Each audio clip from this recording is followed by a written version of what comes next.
Hey guys, welcome back to another video. It's your man Jay. So it's time to put the Pixel 4 on the chopping block and point out some things that are pretty obvious, but some of you guys have to hear this. These are some reasons why you should not buy the Pixel 4 or the 4 XL. 4 of them. Let's get into this video. So some of you guys probably looked at the thumbnail, saw the intro, saw the title of the video, and immediately started typing without watching this video. So this one's for you. So one of the main reasons a person might want to skip the Pixel 4 XL is the memory options. Now the memory options on this phone are 64 and 128 gig, and also there's no SD card slot. So this is a huge problem for tons of people out there apparently in the tech world. But as far as average consumers go, I don't think they have a problem with this. They're perfectly fine probably with 128 or 64. But if memory options are a thing to you and you just have to have an SD card slot, or you want more memory and more storage, this is where the Pixel 4 probably won't satisfy you. Now personally for me, 128 gig phones, 64 gig phones, I make them work if that's my option, if the price is a little higher than I would want to pay, but I really want the phone. The 64 gig option has been something that I've done multiple times with iPhones, so the Pixel 4 shouldn't get a pass on it either. This is priced kind of high for a 64 gig model and a 128 gig model based on today's market. So if that is something that really bothers you about buying a smartphone and you see the Pixel 4 XL and you say, you know what, the memory options just aren't there and there's no SD card, I gotta pass. That is the #1 thing on the list today. Memory options and no SD card. You might want to pass if this is important to you. Now, leading into this next one, the #2 thing on the list is the price. Some of you guys feel like the Pixel 4 and 4 XL are way overpriced, and you're definitely entitled to that. Some of you guys have to hear me say this. I've said it lots of times, but it's overpriced. All the phones that are over 400 bucks cost too much as far as a value to the customer. Now, it's about your pockets, your budget, what you want to spend. I'm not going to tell you not to buy the Pixel 4 XL because of the price, but this is an issue for a ton of people. They feel like it's priced too high. And I translate that to, I really want to buy the Pixel, I'm very interested in it, but I don't know if I want to spend that type of money. Well, if price is an issue for you, $800, $900, $1,000, if that is an issue for you, carriers definitely have a way where you can do financing, or you can do financing directly through Google. They have their own financing options as well. You can also grab it on Project Fi. These are all options for you to help not make you come out of pocket all at one time. And the reality is consumers are not paying full cost for their phones. Only we are. We're the few crowd, and some of us don't even pay full cost. Us tech reviewers don't pay full cost for our phones. Some of tech reviewers finance phones. They find a way to get it on plans. Whatever they do, not all reviewers are paying full cost for their phones. I just happen to be one of the reviewers that do pay full cost for my phone, so it's a bigger hit for me when something turns out not to be great. But the Pixel 4 is priced at $799 all the way up to $999 if you start to get into the XL models. And if price is the issue for you, don't buy the Pixel 4 or 4 XL. Now, another option that is really important to a lot of people apparently in the tech world and some consumers, a headphone jack. The Pixel 4 and 4 XL don't have a headphone jack, and this is something that we already knew before even looking at the Pixel 4 XLs to purchase. It doesn't have a headphone jack. As a matter of fact, I don't even think it has headphones in the box, and there's obviously no dongle or anything in the box to hook up any kind of headphones. So they're relying solely probably on their wireless headphones that are coming out soon, or any other Bluetooth headphone, or their current model of headphones that could be used with the Pixel devices.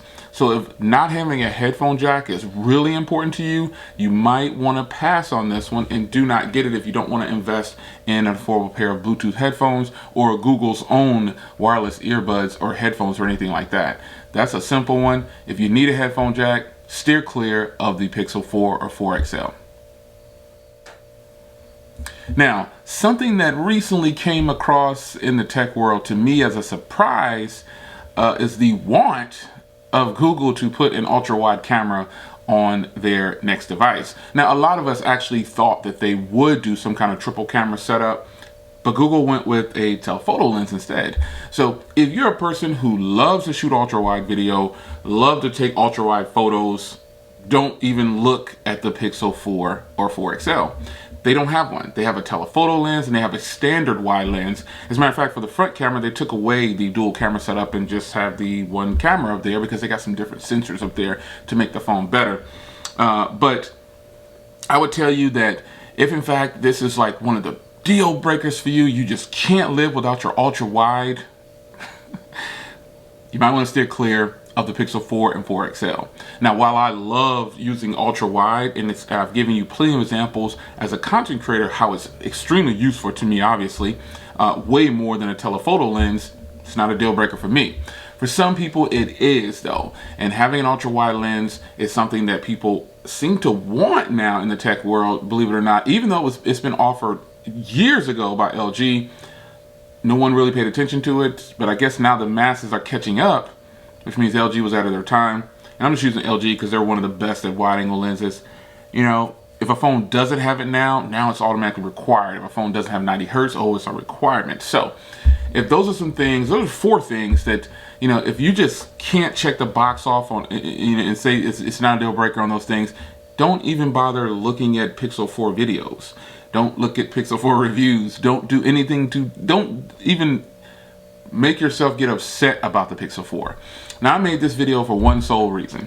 There's a lot of people out there that feel like the negative things, or what you would consider a negative thing about a phone, the Pixel 4 in particular, is not being addressed. Now, believe it or not, if you pay attention to my videos, I've actually already addressed these things multiple times, and I don't feel the need to continue to say it in every video. So this one's for you. This is what you wanted me to say, and you wanted to see me say it. So here are what you consider negative things. Now, let's flip that. The fact that the Pixel doesn't have an SD card, here's me on record, I don't care. I have plenty of phones that don't have an SD card, some with 32 gigs of storage, and it doesn't bother me. This is my personal, okay? So if you hung around through the video, and if you didn't hang around through the video, I'll see your comments down below whether you even watched or not, because you wouldn't have seen this part of the video. But for those that did hang around for the full video, I want you to put hashtag I made it. Now, so if the phone doesn't have an SD card or the memory options aren't there for you, for me, it's not a deal breaker. And for tons of people out there, it's not a deal breaker. It seems like the naysayers are just looking on the surface of the Pixel 4, and they're not even considering purchasing it at all. They just want to have something to talk about what the phone can't do or doesn't do, and that's fine. But the Pixel 4 is not for you. So if you're concerned about the price and you feel like the Pixel 4 is overpriced, I've gone on record multiple times and told you guys my reasoning with the Pixel 4 and the way I present it on video. The price, we know this going into the Pixel devices, and we know that they start at $799 and they go up to $999, and some of you guys still aren't happy with that, and that's your choice. I've gone on record and said anything over $400, you need to justify it. Now, the Pixel 4 XL, for me, the pros outweigh the cons by a long shot. But these are my 4 things for you guys that had to see me do this. If money is an issue for you, look somewhere else. Stay in the $200, $100 price range, but just know you won't get a Pixel quality device unless it's a Pixel. And with that being said, the 3A line is the way to go. If you in fact have a passion for Google devices and you don't want to spend the money, Google is listening to you. They gave you the 3A line. Go over there. Okay? So the fact that it doesn't have a headphone jack, again, not a deal breaker for me, because wireless technology and aptX is now being used in Bluetooth earbuds and earphones, so I get that technology wirelessly. Basically, the quality sounds like I'm actually plugged into a high-powered DAC. Some earphones and wireless headphones have that, and phones today, if they have aptX certification, you can get that. Just saying. So I'm not going to say it's a deal breaker with a phone not to have a headphone jack, because it doesn't bother me at this point, because I've had so many other phones prior to the Pixel that don't have a headphone jack. Make sense? So lastly, the ultra-wide camera. Now, the ultra-wide camera is something that people all of a sudden now, and I've said this in lots of videos, It seems like now that Apple put an ultra-wide camera on their phone, it's the latest tech to have, it's the best in the game, and if you don't have it, Apple sets the standard. Don't think so. Plenty of phones ahead of Apple, and for those that are going to say, well, Apple did it right. Listen, you know, you can tell me your opinion on that. I totally respect it, but Apple doesn't do everything right. The iPhones are great, but they are far from flawless, and there are plenty of phones out there that I feel like are far ahead of the iPhone as a package. And the iPhones are clearly overpriced. But it seems like Apple put an ultra-wide camera on their phone, and now if you don't have one, the tech world explodes and says, oh no, Google messed up. They didn't put an ultra-wide camera on there. Well, you know what, folks? For me, it's not a deal breaker. See, you have to accept your reality of things. You want something, can't have it. Just because you love somebody doesn't mean that they have to love you back. Does that make sense? So the Pixel 4 is not for everybody. It's just not. I've given you a few reasons why you should pass on it.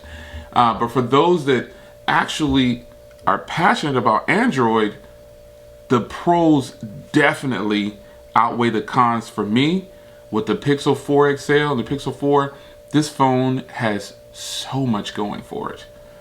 I mean, just the little hidden things that people laugh at, like call screening. I think that's one of the dopest features ever. But if Google doesn't talk about it a lot, then people might not know about it. I'm not even going to get on the great camera quality because it doesn't have an ultra wide, but no phone is really touching the Pixel with cameras, in my opinion. And now video is up to par, in my opinion. There's a lot that a person can sit back and dislike about the Pixel without owning it or without using it or without using it for a month. But until you get to that point, and let's be clear, I'm not saying you have to leave your opinion out just because you don't own it. I've said that in the past, and some people kind of misconstrue that. All I'm saying is if you don't physically purchase it or no one gives it to you for 30 days or 3 weeks to use, you'll never know how good it is, and you're only picking apart what someone else said and what you read on the internet and how bad the phone is. Reality is, the phone's not bad, it's not perfect, but it's far ahead of several other phones on the market. And the technology here is for the simple person on Android who wants a power-packed phone that's gonna get that and doesn't have a whole bunch of deal breakers.